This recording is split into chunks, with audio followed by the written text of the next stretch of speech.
अब प्यारे बच्चों ध्यान दीजिए, ये क्वेश्चंस 1.3 का पहला क्वेश्चंस बहुत ही इम्पॉर्टेंट है, जबकि √5, √2, √3 के क्वेश्चन पूछे जा सकते हैं इस तरह के। कभी √5 के पूछे जाते हैं, कभी √2 के, कभी √3 के। इस तरह से क्वेश्चंस आपके चेंज करके पूछे जाएंगे। √7 का भी पूछा जा सकता है। तो इस तरह से पहला क्वेश्चन प्यारे बच्चों आपको देखिए कि एक अपरिमेय संख्या है, सिद्ध करना है। सिद्ध कीजिए कि √5 एक अपरिमेय संख्या है। तो ठीक है, इसको हम यहाँ पर सिद्ध करते हैं प्यारे बच्चों।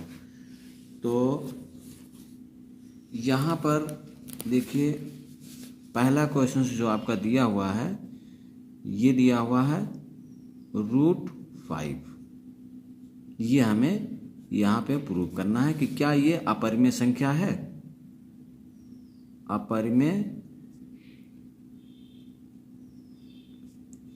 संख्या है, इसे हमें प्रूव करना। तो यहाँ पर सबसे पहले प्यारे बच्चों देखिए, हम लिखते हैं सॉल्यूशन में, ये आपका √5। तो यहाँ हम मान लेते हैं, माना 2 धनात्मक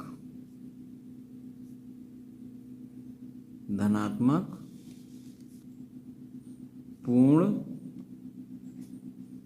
संख्याएं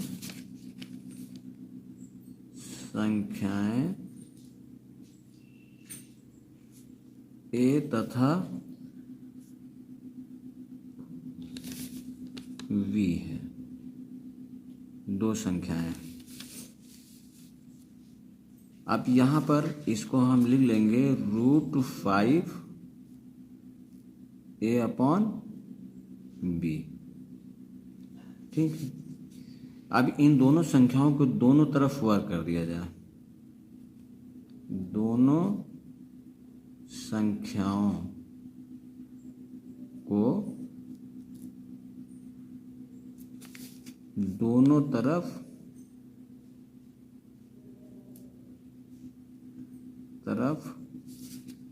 वर्ग करने पर।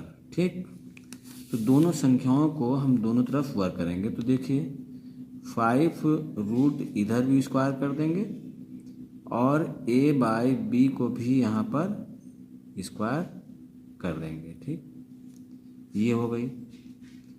तो यहाँ पर देखिए ये स्क्वायर होगा तो यहाँ का रूट हट जाएगा और ये हो जाएगा A² B²। ठीक, इनको यहाँ क्रॉस मल्टीप्लाई कर देंगे तो B² = A²। अब यहाँ पर देखिए, हम देखें तो हम यहाँ लिख लेंगे कि A² अगर 5 से, क्योंकि देखिए ये आपका 5 डिविजिबल है ये, तो ये भी हमारा दोनों एक दूसरे के इक्वल है कि नहीं है। यहाँ पर दोनों एक दूसरे के बराबर दिखाया गया, तो इसका मतलब ये 5 से डिविजिबल है, तो ये भी 5 से भाग इसमें जा सकता है। अगर इसमें भाग जा रहा है तो इसमें भाग जाएगा। तो लिखेंगे कि A² विभाज्य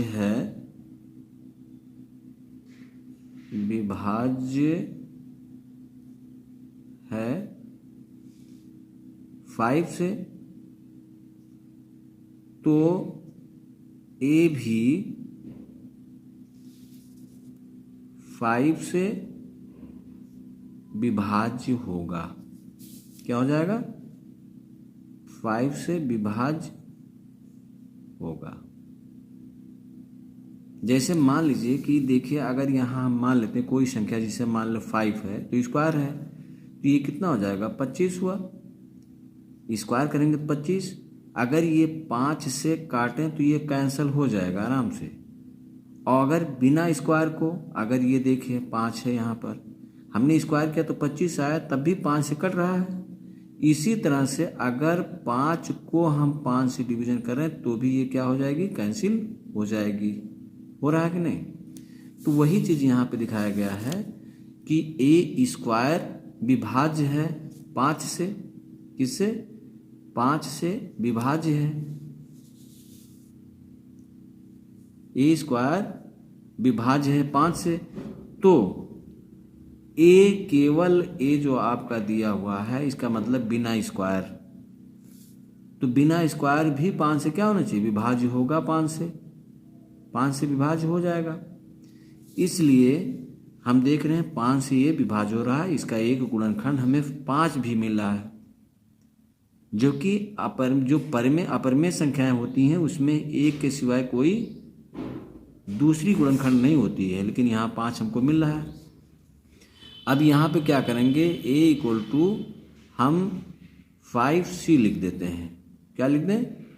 माना। यहाँ पे देखिए, इसको हमने माना है, तो यहाँ पे हमने लिख दिया कि a बराबर 5c।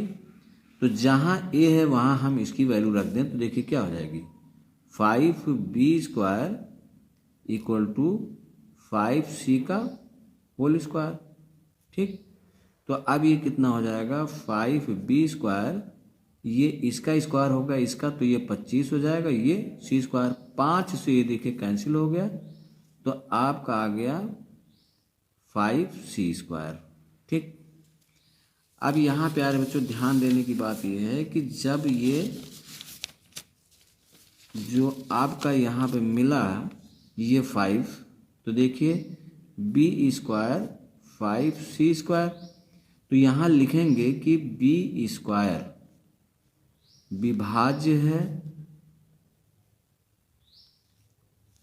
है 5 से, क्योंकि ये 5 से विभाज्य है तो ये भी 5 से विभाज्य होगा, क्योंकि दोनों इक्वल हैं। तो ये भी b स्क्वायर भी 5 से विभाज्य होगा, यही हमें लिखना है। तो b स्क्वायर विभाज्य है 5 से, तो केवल b भी 5 से विभाज्य होगा। ठीक, तो यहाँ पे देखिए हमें ये मिल रहा है कि जो अपरमेय संख्या होती है, जो अपरमेय संख्या हमने देखिए यहाँ पे हमने परमेय मानी है, ये जो हमारी आपकी जो दी हुई है, यहाँ पर इन दोनों में देखिए, इन दोनों में एक के सिवाय कोई और गुणनखंड नहीं मिलना चाहिए। जो यहाँ पे परमेय संख्या हमने मान ली है, तो देखिए यहाँ पे इन दोनों में केवल एक ही गुणनखंड हमको मिलना चाहिए। केवल यहाँ पर हमारा क्या होना चाहिए, एक एक हो तो ये अपरमेय हो जाती, लेकिन यहाँ एक के सिवाय हमको क्या मिल रहा है, हमें दो गुणनखंड और मिल गए, दो संख्याएं हमें और मिल गई, जो कि हमारा कितना मिल गया, देखिए 5 मिल गया है। ये 5 नहीं मिलनी चाहिए हमको, केवल एक ही गुणनखंड हमको मिलना चाहिए। तो ए और बी में देखिए हमें 5 का एक गुणनखंड और मिल गया, इसलिए हम लिखेंगे कि हमारे जो सोचने का जो तरीका था वो गलत है। अतः यहाँ लिखेंगे, अतः √5 एक अपरमेय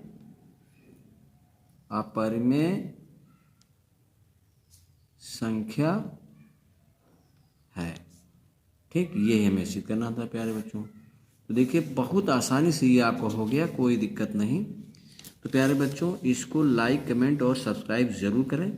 और देखिए आप इसमें जैसे √2 का दिया हुआ है और √3 और इसमें निकालने की कोशिश करिए, सेम एकदम बिल्कुल वही मेथड आपको लगाना है जो हमने लगाया है। सेम मेथड एकदम बिल्कुल यही लगेगा। ठीक, सेम मेथड आप लगाइए और आंसर आराम से आपको हो जाएगा।